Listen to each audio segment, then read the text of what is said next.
బాబాయ్ వాళ్ళు చచ్చిపోయిన అనుకుని పోయినట ముసైతాను చచ్చిన నీళ్ళు పోయినాకు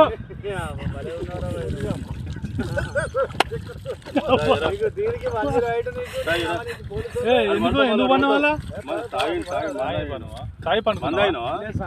ఎందుకు అనుకున్న వాళ్ళ ఈ చల్లదనానికి ఎండకు చేయలేక కన్నీకి ఓడిపోయి వచ్చిన కన్నీకి పొయ్యి ఓడిపోయి వచ్చిన గెలవలేక ఏం చేసావు 10 రోజుల నుంచి గణేట్ చేత నాతో గట్టించి నా కష్టం దోచుకొని గణేట్ రాయి కట్టు నాకు అంటే డబ్బులు ఇచ్చారు కానీ క్షమ పొద్దున 7 నుంచి సాయంత్రం 7 దాకా ఇప్పుడు చేస్తారు సార్ 12 గంటలు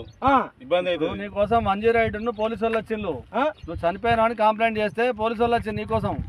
ఏడు చేస్తావు పని నువ్వు కాజీపేటలో సార్ ఇక్కడ దాకా ఎట్లా వచ్చినావు ఎవడే లేదు సార్ అడ్డమైందే అంతేనా తీసుకుపోయాడా వదిలిపెట్టాడా అయిపోయిందా పని వచ్చాడు డబ్బులు సార్ దయచేసి మిమ్మల్ని అందరినీ ఒకే రిక్వెస్ట్ చేస్తున్నా ఒక్క 50 రూపాయలు ఇచ్చుకుంటే నేను కంపల్సరీ చేద్దాం కానీ లోపల జారిపోతే ఎట్లుండి మరి ఎక్కడికి లోపలికి నేను దారి పాపనే పట్టుకున్నాను సార్ అంతేనా ఏదో పట్టుకున్నావు అది రాయం పట్టుకున్నావు ఏం పట్టుకున్నావు రాయిని పట్టుకున్నా అయితే ఏ రాయి పట్టుకున్నా మా వాళ్ళు చచ్చిపోయినా